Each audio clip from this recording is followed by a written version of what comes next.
I don't know how true it is. I saw a lady on social media. She was really outraged, by what the securities are doing, that taking their wares, throwing them away into the trucks.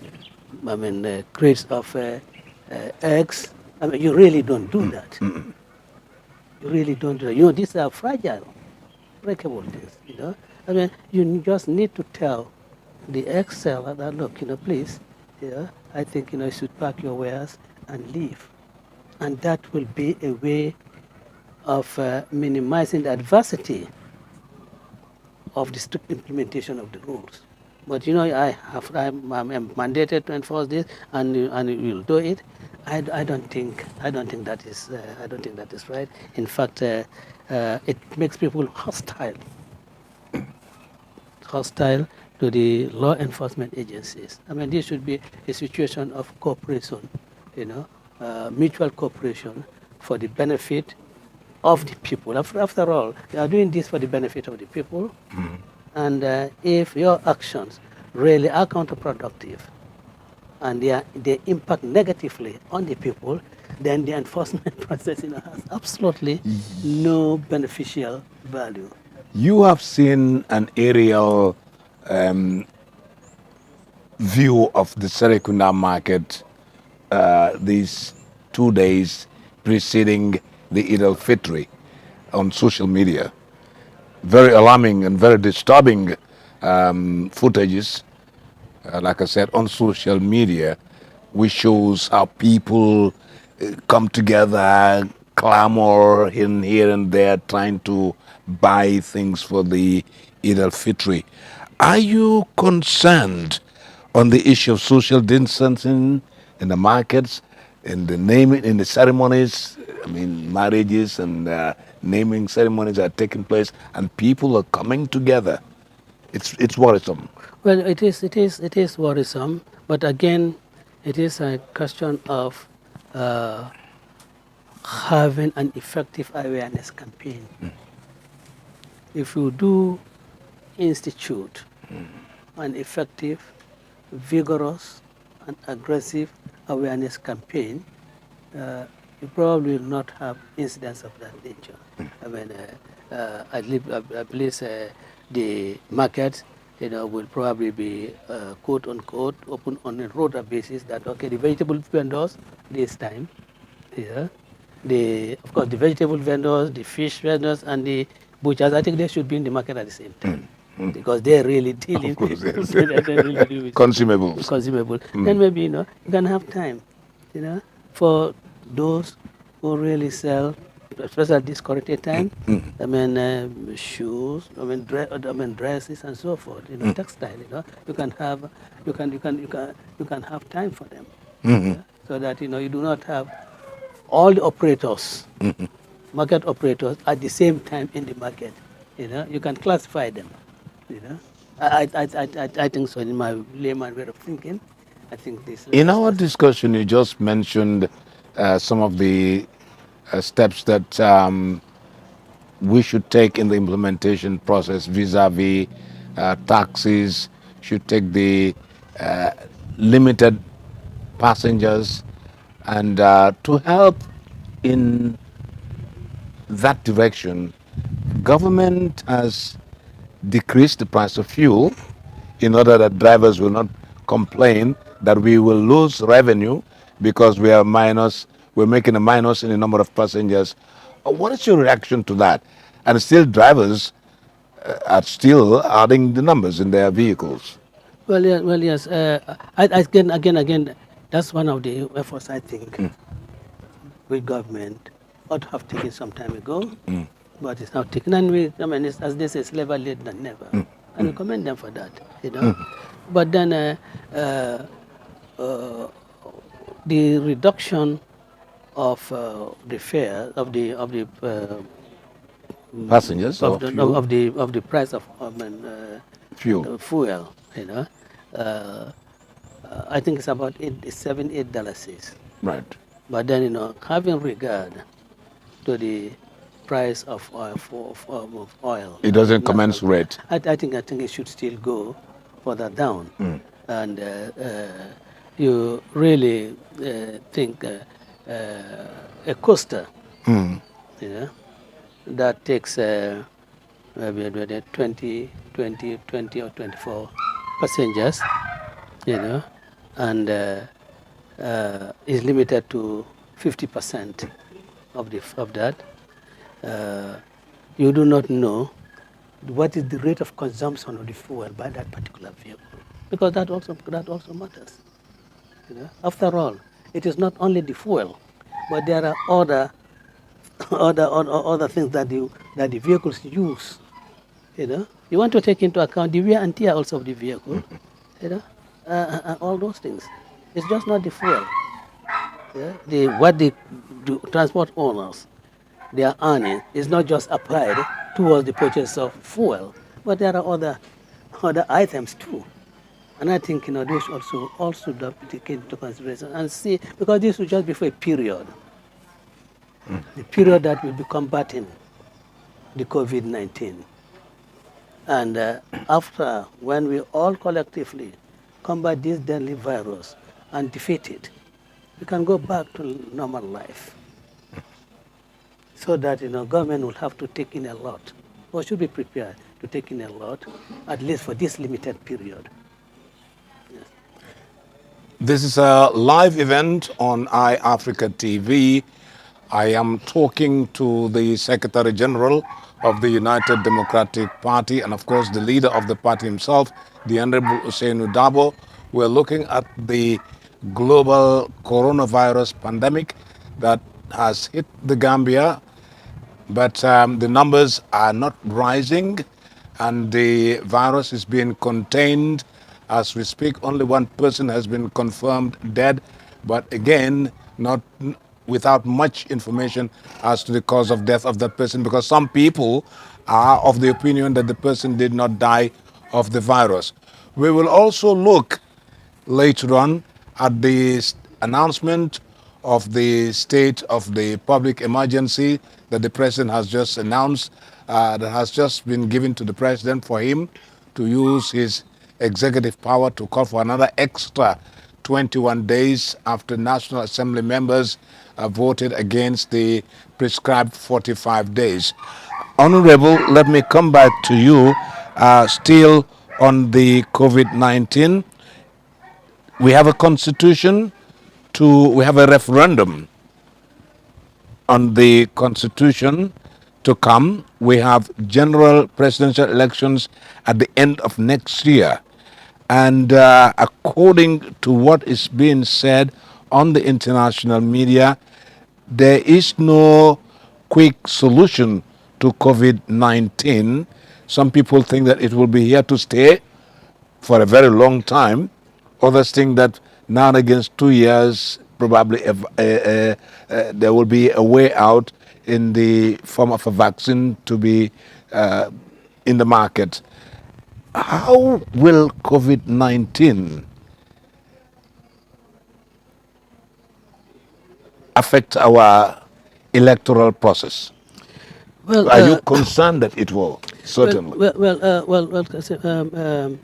Mr. Jones, I am of the firm view that anyone who comes out with such pessimistic views is being demonic. There is nothing that should stop the elections being held. There's nothing at all. I mean, after all, we don't expect life to come to a standstill. We expect that things will, after 3 months, things will move on, as usual. President Trump said so. So we cannot really say that this is going to continue or may continue for another 2 years, and because of that, we do not do the needful. Whatever is needed to be done should be done, and in fact, it should start right now. That is why I think I agree with the CSOs request of the IEC that they should come out with a plan on registration of voters so that all that is required to be done for the holding of the 2021 presidential elections are done and everything is in place. And if everything is in place and something extraordinary, something really extraordinary happens, which would justify the postponement of the elections and is done on good faith, not in order to self-perpetuate, then of course Gambians are reasonable. But then everything would have been in place. But we cannot tardy our actions because this might continue for another 2 years. Supposing when a cure is found for it in the next 2 months, and that is possible. You said everything should have been in place. Everything like what? Registration of voters, demarcation of the boundaries. If there is going to be any demarcation of boundaries, holding of the referendum on the new constitution. A by-election has been postponed, by the way. Well, yes. Again, by-election. I mean, we cannot. I don't think it will be right. Within the circumstances. I don't think it will be right for us to continue postponing the by-election ad infinitum in violation of the Constitution. I don't think that will be right. I mean, the Constitution has prescribed time within which elections should be held. And mark you, that provision is not one of the provisions that the 1997 Constitution says can be affected by a state of emergency. However, I mean, the sections that can be affected are clearly spelled out. So that is not one of the provisions. I mean, our Gambians have been accommodating, understanding, not really pushing the legal positions to its logical end. And I think this is the spirit in which Gambians have always lived. I understand, but the Constitution never took into cognizance a force majeure. The pandemic is a force majeure. It's a case that has just come surprisingly. Everybody, this is a pandemic. It's a health issue. Yes, but the Constitution never foresee. It is not pandemic. In fact, the state of emergency is just not a pandemic. The state of emergency can be declared for some other reason, not because of a state of emergency, not because of a pandemic. What I'm saying is that the suspension of certain provisions, maybe suspension is not wrong, is not the right word, but then the restrictions on the application of certain provisions of the constitutions, has been catered for. And of course, one of those provisions is the freedom of assembly. And freedom of assembly, really, electioneering is part, an integral part of the freedom of assembly. So I think that section dealing with elections, I think should, for me, should specifically have been brought in to say, well, when there's a state of emergency, you cannot do this. Look, in 1981, state of emergency was declared. In fact, that was as a result of civil strife. But it didn't stop the holding of the National Assembly elections. It didn't stop the holding of the presidential elections. I remember Cyril Diba's trial was adjourned. In fact, was stood down for him to go and get nominated by the chief judge before the chief judge. And it was during the state of emergency. The elections, campaign, and everything were conducted during the state of emergency. Maybe the difference is that we are saying that the coronavirus is transmissible from one person to another. So that is why you talk of social distancing. But nonetheless, we have all the facilities of reaching the people in Fatoto through this medium. You have the same facilities through Paradise, through other media outlets. Candidates can go to those media outlets, put across to the Gambian people their positions. So, but what I want to say, I don't think we'll ever reach that position, and I don't think anybody should really start thinking, can we do this? Can we do this? Pretend, and then in fact, slow down what you are expected to do in anticipation that, well, if we reach that position, we can postpone the elections for this ground. I don't think that is good thinking.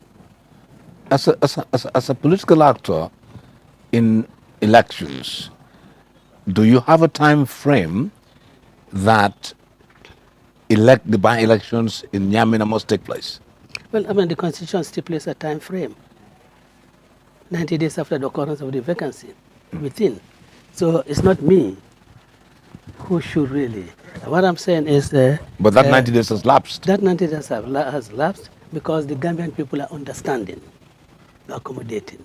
But we cannot really allow that spirit of the Gambians' accommodation to be abused by anybody. So what would you do? What do you want to do now? Since it's had lapsed and there's a constitutional arrangement, it's been flouted, Gambians understand it. What is the UDP talking about it? Well, what UDP is to take about it, I think it's not a matter that I can say now. That would be a matter that UDP would have to discuss at the level of the executive. And you must remember, UDP is not the only political actor. There are other political actors. And whatever we want to do or whatever we do, we have to do it in consultation with other political actors. Government has been revisiting the emergency powers, which has led to the state of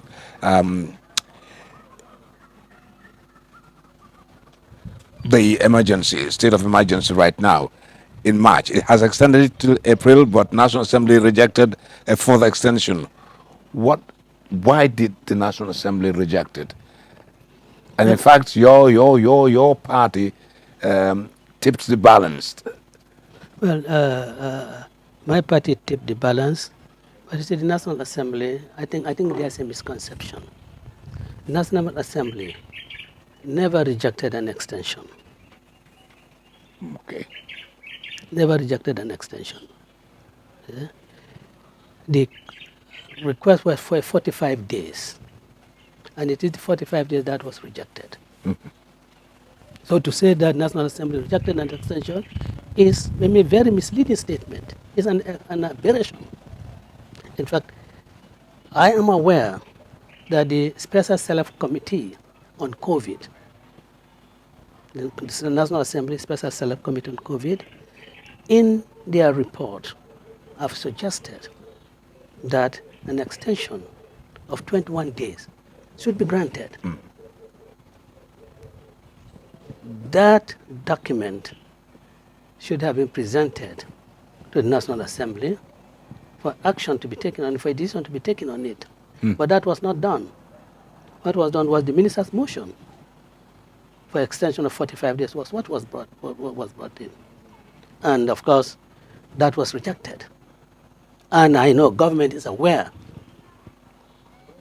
of that. National Assembly Select Committee has suggested 21 days.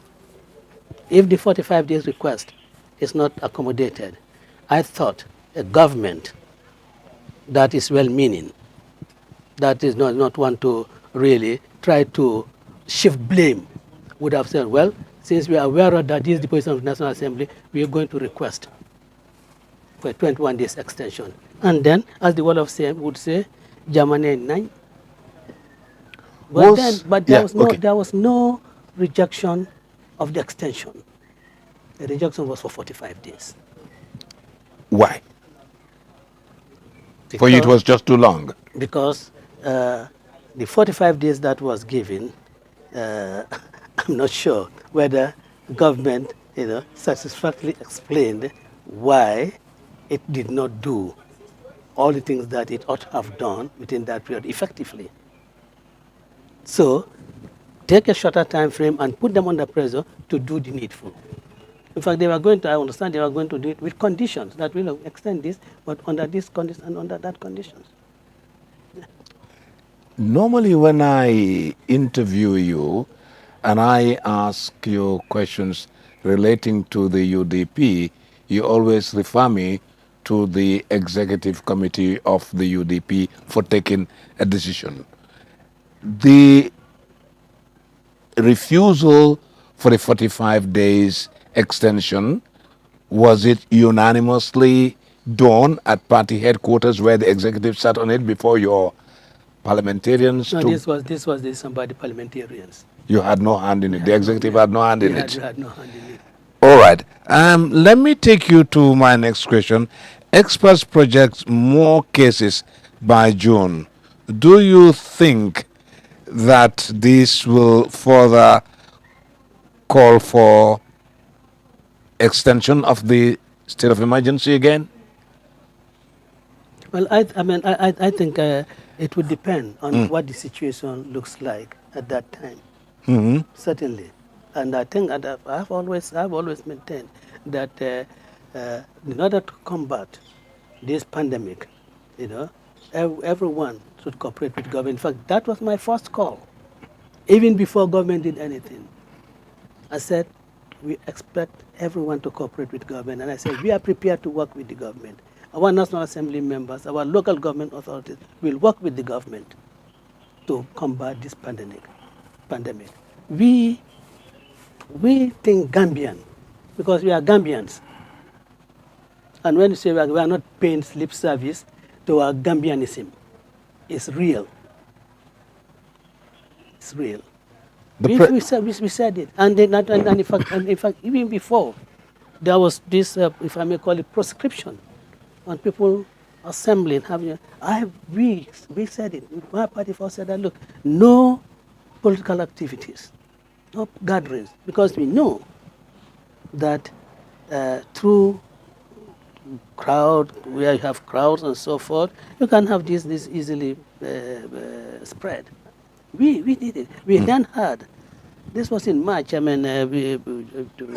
second week of March, and we were then all geared up towards the old Badibu rally in Yabakunda, but we cancelled it, postponed all political activities.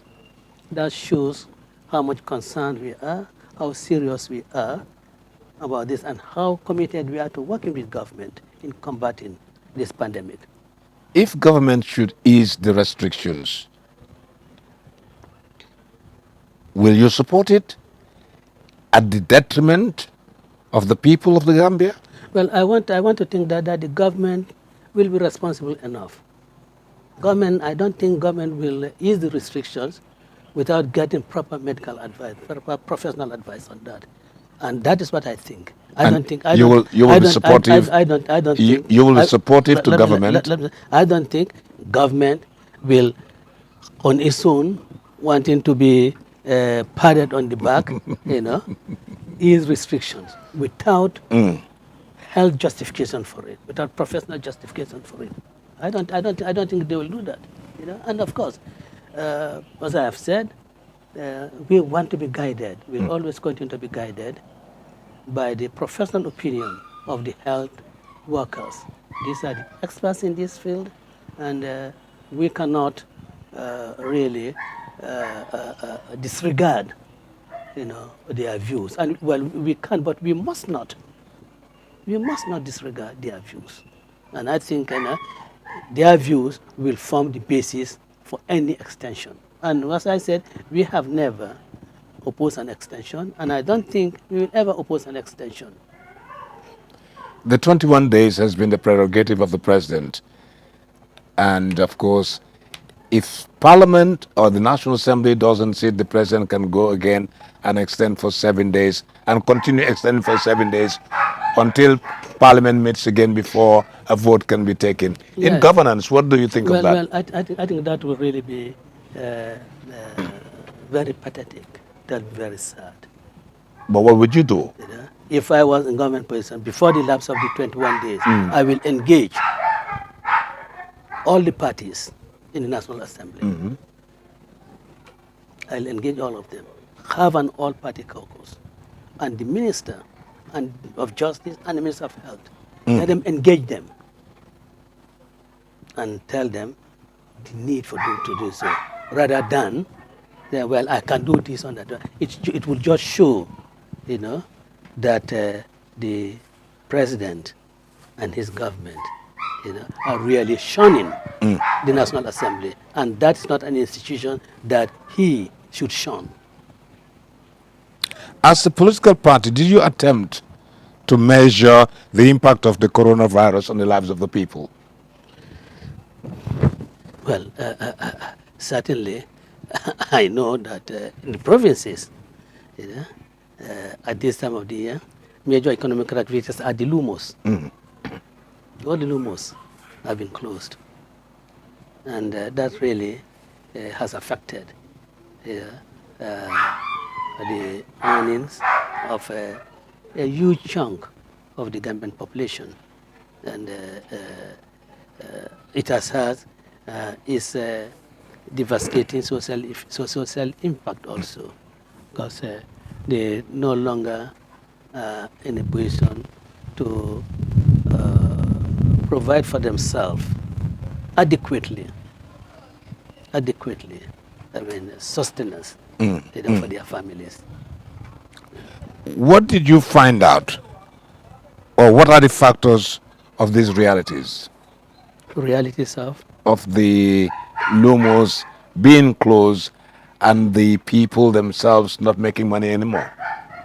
well, well, well, the realities of it is that just of the negative effect of the coronavirus on the people.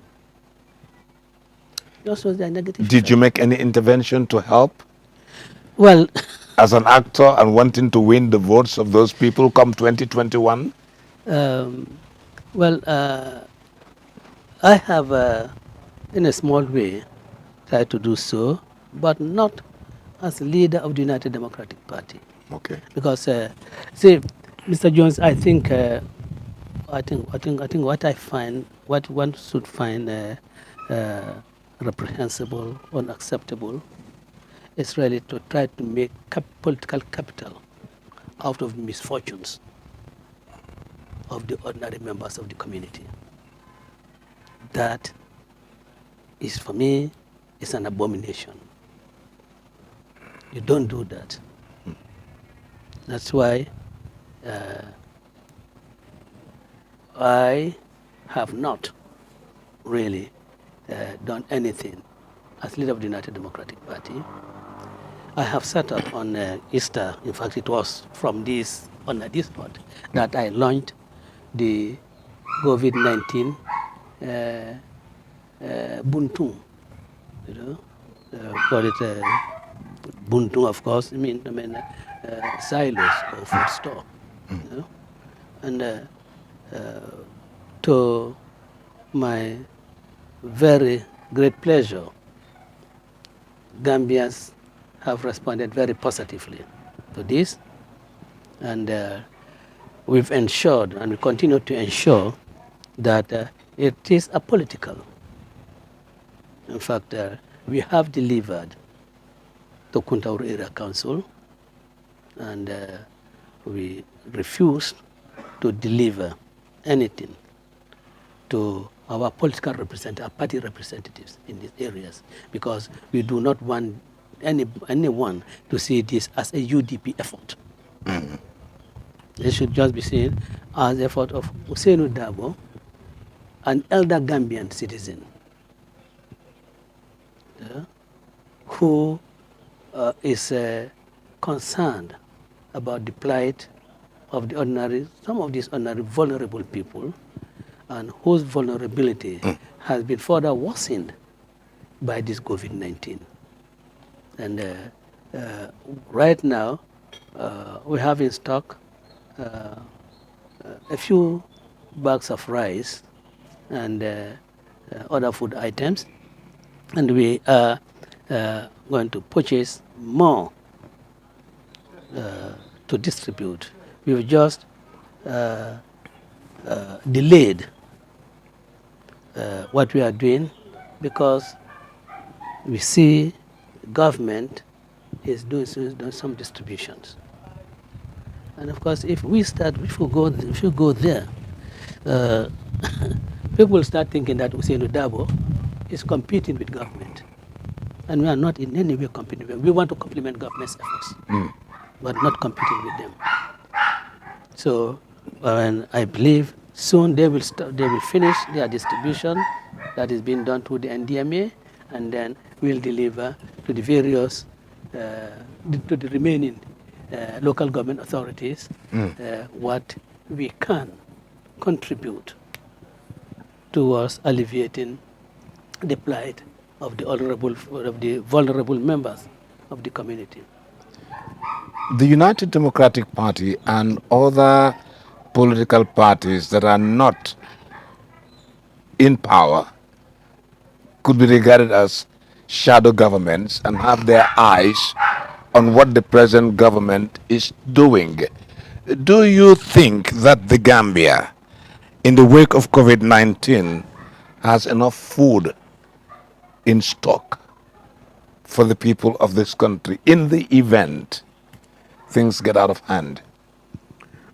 Well, I do not think really we have enough food in stock. I do not think so. Why? Why did you say so? Uh, because You made an inventory? well, we have not made an inventory as such.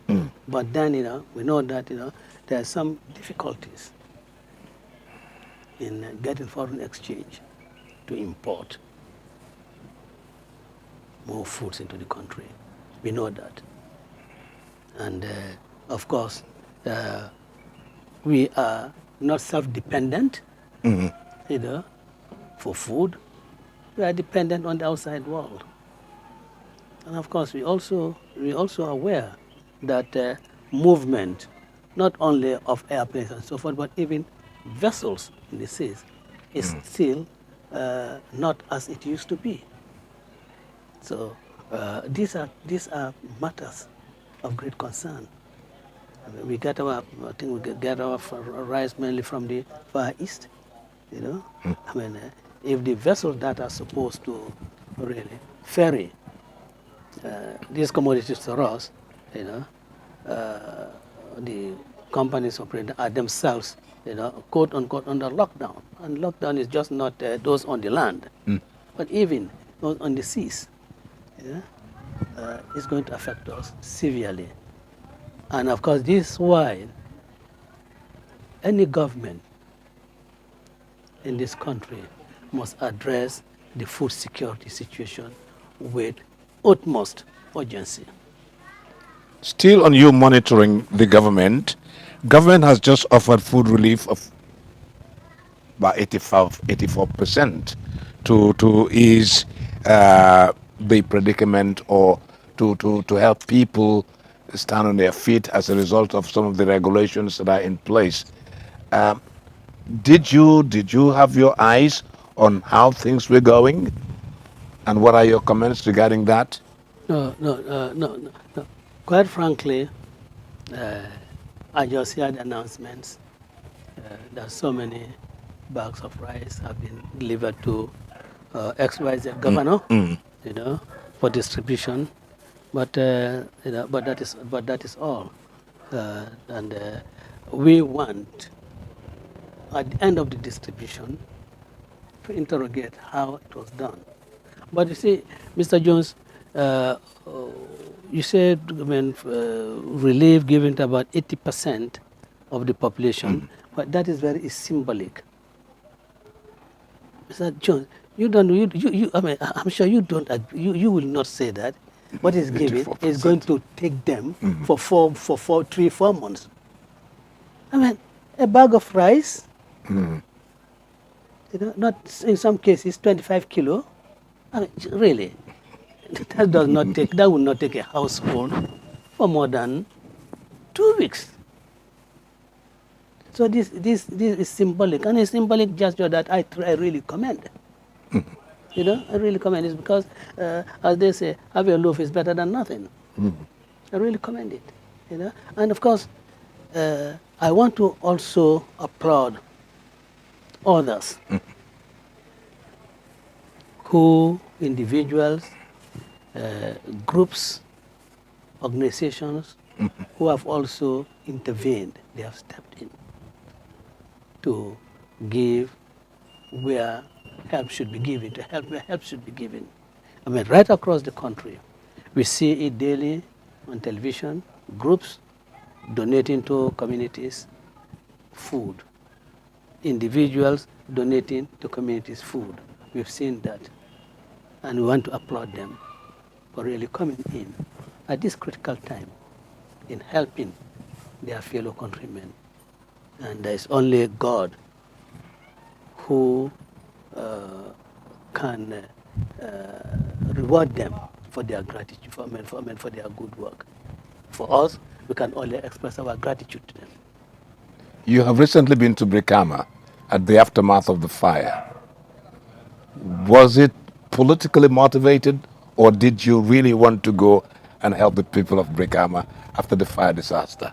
Brikama is key, by the way, in the in numbers, in talking about numbers when it comes to elections in the Gambia. No, you mean West West Coast? Coast, West Well, Coast, the kingmaker. really, I, I didn't go there with any political reason. Look, when there was the disaster in Basse, I went there too. Baro went there, Mama Kanda went there. Yeah, I went there to and gave the donation. And prior to that, during the rainy season, there was flooding in URR, in CRR. I went there, gave my gave my party's donation to help assuage the suffering of the people. And it was the same in the same spirit that I went to Brikama.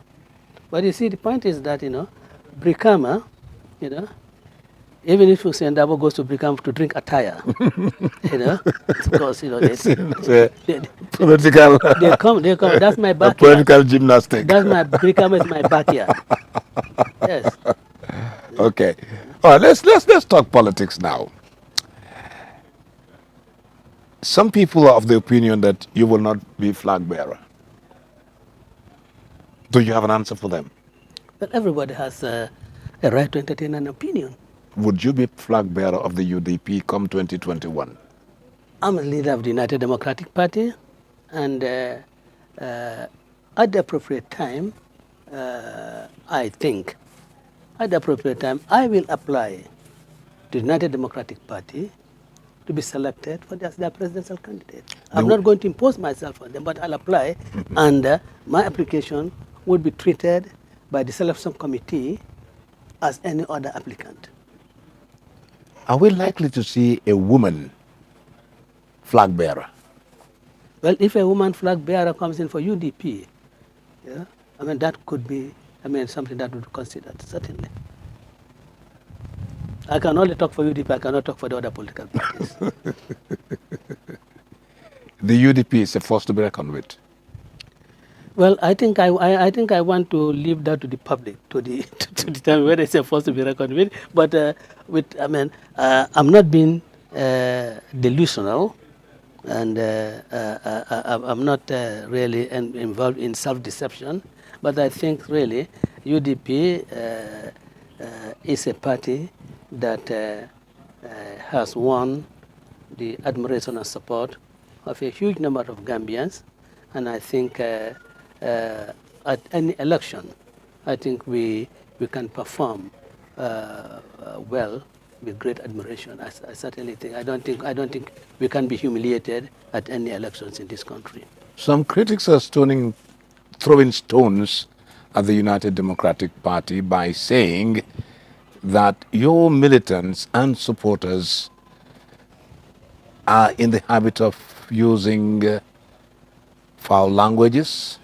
They are in the habit of vandalizing property and use violence. Is that true? Well, Mr. Jones, let me start with the last two adjectives you used. Vandalism? Vandalizing and violence. Has any one of my militants been prosecuted here for damage to any property, for vandalizing any property? It was alleged. Those who say so, have they taken anyone, reported any particular specific individual to the police? Not to my knowledge. Not to your knowledge. anyone charged with offense of violence, assaulting any person here, any political opponent here, has that occurred here? You know? Now, insults, I hear that, you know, but the point is that uh, those who are saying this, they've turned their blind eyes to people who insult me. See, people have made audios here. I mean, use the most profane language against me. You see, not only was this profane language limited or directed at me and limited to me, but extended to my mother in a way that puts me in an incestuous relationship with my mother. They don't talk about that. And I think these are the dishonest people, and they will continue to be dishonest in the way they present things in this country, insofar as it concerns Hussein Dabo, because Hussein Dabo has been their problem, has been the obstacle to their political ascendancy. I've been their problem. Because I'm on the political scene, they cannot get anywhere, they cannot move an inch. So all that they can now do is to demonize me and demonize my party supporters. Mr. Jones, you saw it on GRTS when someone in the presence of the president insulted me. In the presence of the president, insulted me. But nobody talks about that. I'll tell you, a Sarahule chap heaped insults on every member of the Dabo clan, up to Debo Kemo. For us, Debo Kemo is our Siring Bamba. But nobody talks about that. I don't encourage insults, and I've always addressed it. I've always told our supporters that, please, engage people constructively. When they go low, we go high. And I've said, look, when people insult me, don't retaliate. Don't insult back. And that is how much I can do. But those people who are saying this, in their presence, when they are sitting down, insulted and they were clapping. That just shows the lowest ebb to which they can degenerate themselves, to which they can degenerate. As we wind down this interview, is there any possibility for an olive branch to be extended to President Barrow from the UDP? Well, what President Barrow is he at war with UDP? He was UDP. He chose to abandon UDP. You know, if we had rejected him, then we say olive branch. But he chose to abandon UDP because UDP will not succumb to his political maneuvering.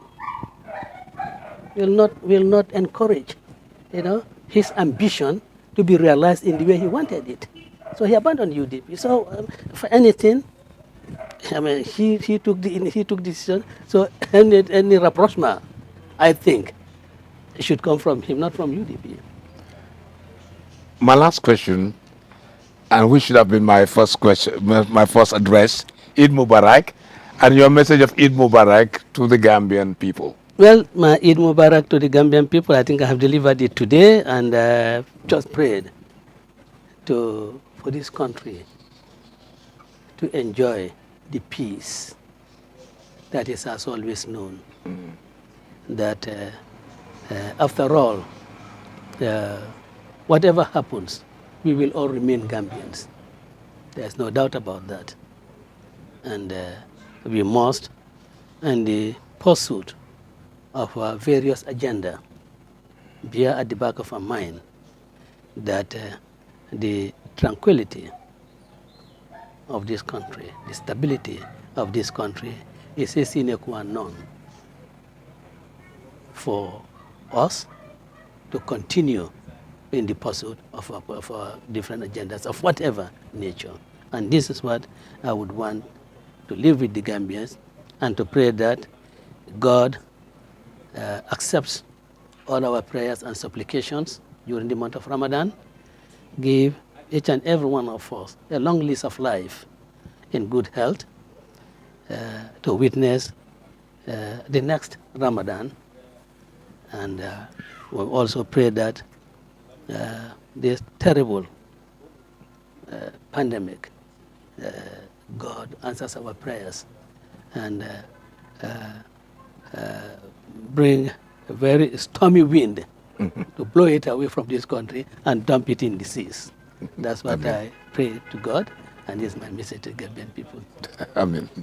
Thank you very much, Honorable Dabo. You're welcome. That was the Honorable Seno Dabo, the Secretary General of the United Democratic Party. He's been talking to me on Eyeafrica TV on issues surrounding COVID-19 and the politics of the Gambia as far as the United Democratic Party is concerned. From me, Malik Jones, thank you for watching, and bye-bye. Thank you so much.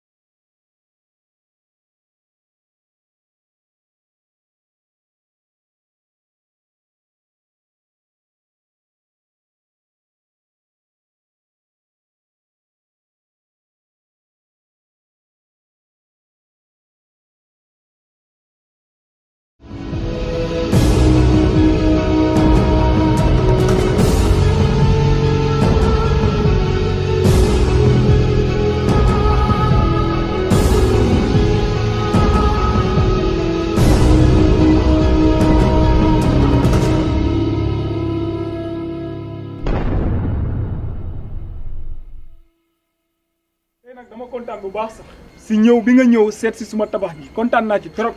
maa gën a kontaan bi ma ñëwee fekk sa tabax bi toll fii waaye nag man kontaanuma ci sama kër gi man. lu xew. ndax umpalewul woon ne ñoo bokkoon nekk Europe.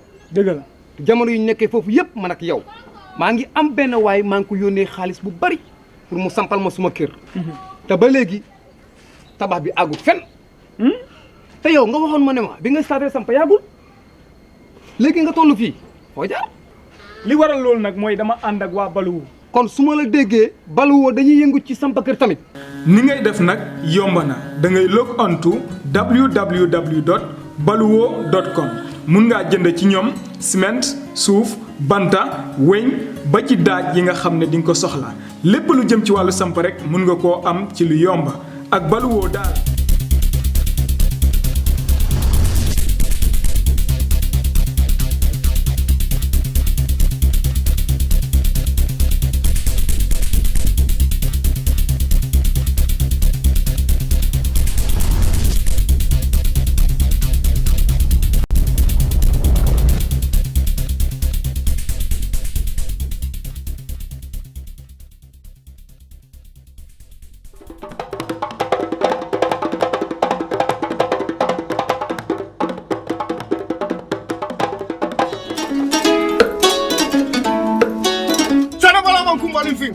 Nyancho fela sirim. Solifa manso fela sirim. Kumbalin fi.